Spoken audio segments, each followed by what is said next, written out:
Hi students, అందరికీ నమస్తే. మనం ఆల్రెడీ లైఫ్ ప్రాసెస్లో ట్రాన్స్పోర్టేషన్ వరకు నేర్చుకున్నాం. ఈ క్లాస్లో ఎక్స్క్రిషన్ గురించి తెలుసుకుందాం.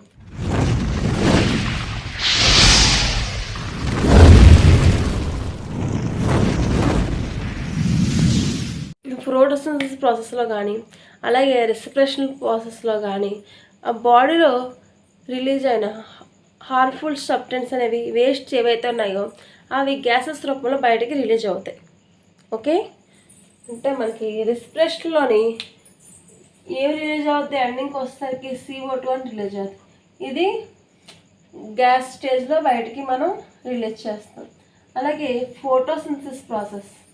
సో ఈ ఫోటోసింథసిస్లో కూడా మనకి ఆక్సిజన్ రిలీజ్ అవుతుంది, ఇంకా కొన్ని రకాల సబ్స్టెన్స్ అనేవి రిలీజ్ అవుతాయి. సో ఇవి కూడా గ్యాస్ స్టేజ్లో బయటికి రిలీజ్ చేయడం. ఓకే, సో మనకి వీటితో పాటు ఇంకా మన బాడీలో అంటే సపోజ్ మన బాడీలో రెస్పిరేషన్ జరుగుతుంది. ఓకేనా, మన బాడీ రెస్పిరేషన్ అవడం జరుగుతుంది, ఇంకా చాలా యాక్టివిటీస్ అనేవి జరుగుతూ ఉంటాయి. ఓకే, సో అలాగా ఆర్గానిజమ్స్కి వచ్చేసరికి వాడి బాడీలో జరిగే ఎన్ని అదర్ యాక్టివిటీస్. సో ఆర్గానిజమ్స్లో రెస్పిరేషన్తో పాటు ఇంకా అదర్ యాక్టివిటీస్ జరుగుతూ ఉంటాయి కదా. సో అలా అదర్ యాక్టివిటీస్లో ఏమవుతుందంటే మెటబాలిక్ రియాక్షన్స్ అనేవి జరిగి కొన్ని నైట్రోజన్ సబ్స్టెన్స్ అనేవి రిలీజ్ అవుతాయి. Nitrogen substances or materials, nitrogen substance కానీ నైట్రోజన్ మెటీరియల్స్ కానీ రిలీజ్ అవుతాయి. ఓకే, ఇలా రిలీజ్ అయిన ఈ నైట్రోజన్ మెటీరియల్స్ అనేవి బాడీలో ఉండడం చాలా హార్మ్ఫుల్. అంటే ఈ బాడీకి యూజ్ అయ్యి కాదు, వాటి వల్ల బాడీకి చాలా హార్మ్ చేస్తాయి. సో అందువల్ల అవి హార్మ్ఫుల్ సబ్స్టెన్స్ అనేవి బాడీలో ఉంచుకోవడం. ఓకే, ఈ హార్మ్ఫుల్ సబ్స్టెన్స్ అనేవి బాడీ నుంచి బయటికి రిలీజ్ చేయడానికి ఆర్గానిజమ్స్కి ఒక స్పెషలైజ్డ్ సిస్టమ్ ఉంది. అదే ఎక్స్క్రీటరీ సిస్టమ్. ఏంటది? Excretory system.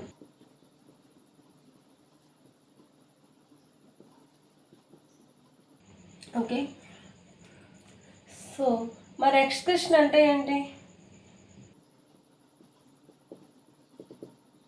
ఎక్స్క్రిషన్ అంటే ఏంటి? The biological process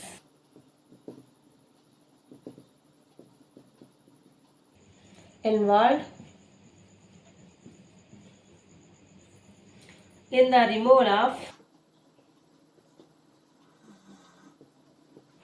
these harmful metabolic wastes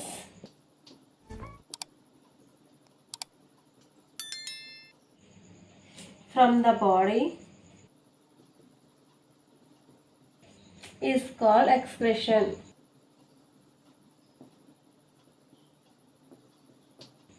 okay, excretion అంటే ఏమిటి?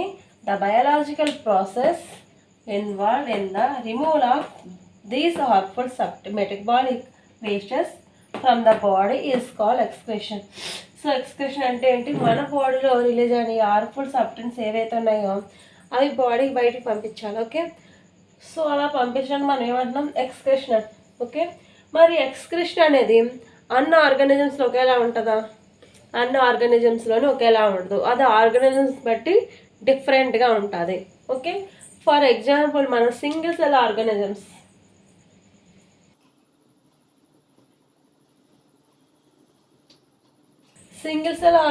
మన ఎగ్జాంపుల్గా ఏం తీసుకుందాం? అమీబా తీసుకుందాం. ఓకే, ఈ అమీబాలో మరి ఎక్స్క్రిషన్ అనేది ఎలా జరుగుతుందంటే డిఫ్యూజన్ ప్రాసెస్ ద్వారా జరుగుతుంది. డిఫ్యూషన్ ప్రాసెస్ ద్వారా సింగిల్ సెల్ ఆర్గానిజమ్స్లో ఎక్స్క్రిషన్ అనేది జరుగుతుంది. సో వాటి యొక్క బాడీ అనేది ఎలా ఉంటే, సపోజ్ ఇది ఒక అమీబా అనుకుంటే, ఈ అమీబాలో ఫుడ్ వ్యాక్యూల్లో ఫుడ్ అంతా కూడా డైజెషన్ అయిన తర్వాత అలాగే ఇతర యాక్టివిటీస్ జరిగిన తర్వాత వాటి బాడీలో రిలీజ్ అయిన వేస్ట్ అవి సో ఇలా ఒక సైడ్ కార్నర్ దగ్గర నుంచి వాటర్లోకి రిలీజ్ చేసేస్తాయి అన్నమాట. Okay, so single cell organism diffusion process ద్వారా బాడీలో ఉన్న వేస్టెస్ని వాటర్లోకి రిలీజ్ చేస్తాయి. ఓకే, మరి మల్టీ సెల్లర్ ఆర్గానిజమ్స్లో ఎక్స్క్రిషన్ జరగడానికి ఒక స్పెషల్గా ఆర్గాన్స్ అనేవి డిజైన్ చేయబడి ఉంటాయి. ఓకే, అంటే మల్టీసెల్ ఆర్గానిజమ్స్లో ఎక్స్క్రెషన్ జరగడానికి ఆర్గాన్స్ అనేవి ఉంటాయి. సో అవి ఏంటి? కిడ్నీస్. ఏంటవి? కిడ్నీస్.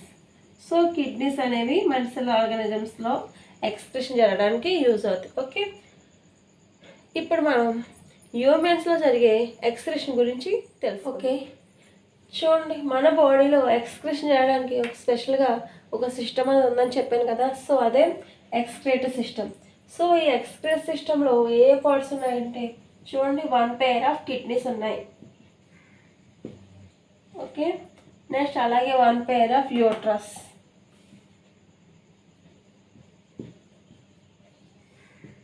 Next urinary bladder.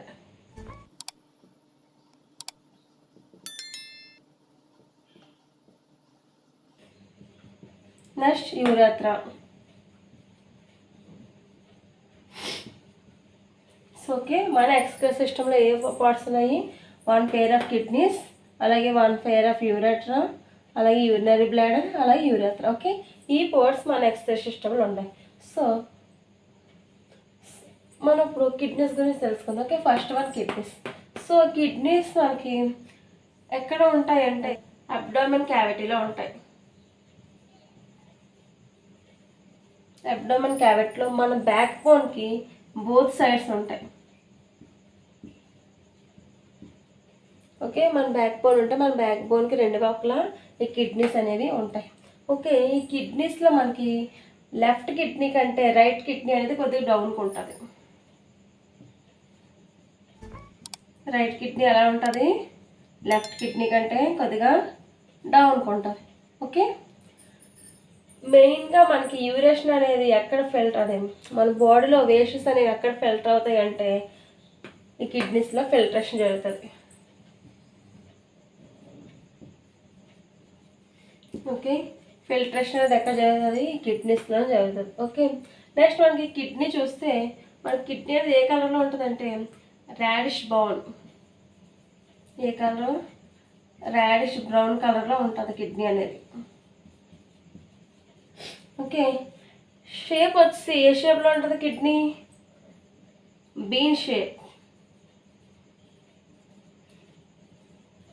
అలాగే మనకి ఈ కిడ్నీ యొక్క లెంత్ చూసినట్లయితే లెంత్ అనేది 10 centimeters ఉంటుంది. అలాగే వెత్ అనేది 6 centimeters ఉంటుంది.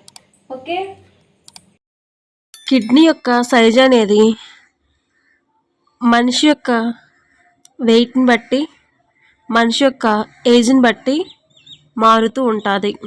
మనకి ఈ కిడ్నీస్కి కనెక్ట్ అవుతూ రేనల్ ఆర్టరీ, రేనల్ వెయిన్, అలాగే యూరేత్రా.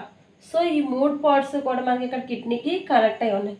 ఓకే, సో ఇలా కనెక్ట్ అయి ఉన్నాయి కదా. చూడండి, మనకి ఈ రేనల్ ఆర్టరీ ద్వారా బ్లడ్ అనేది కిడ్నీలోకి వస్తుంది. ఓకే, ఇలా వచ్చిన తర్వాత ఆ బ్లడ్ అంతటినీ కూడా ఫిల్టర్ చేసి వేస్ట్ అంటే ఎంత చెప్పుకున్నాం కదా, నైట్రోజన్ సబ్స్టెన్స్ ఇవన్నీ కూడా కిడ్నీ ఫిల్టర్ చేస్తుంది. ఇక్కడ ఇలా రేనల్ ఆర్టరీ ద్వారా వచ్చిన బ్లడ్లోంచి హార్మ్ఫుల్ సబ్స్టెన్స్ అన్నీ కూడా ఇక్కడ ఫిల్టర్ చేయడం జరుగుతుంది.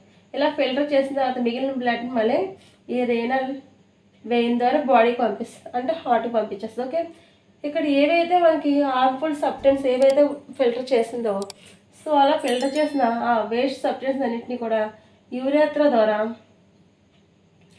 యూరినరీ బ్లాడర్లోకి వచ్చేది. ఓకే, ఇలా బోత్ సైడ్ జరుగుతుంది అనమాట.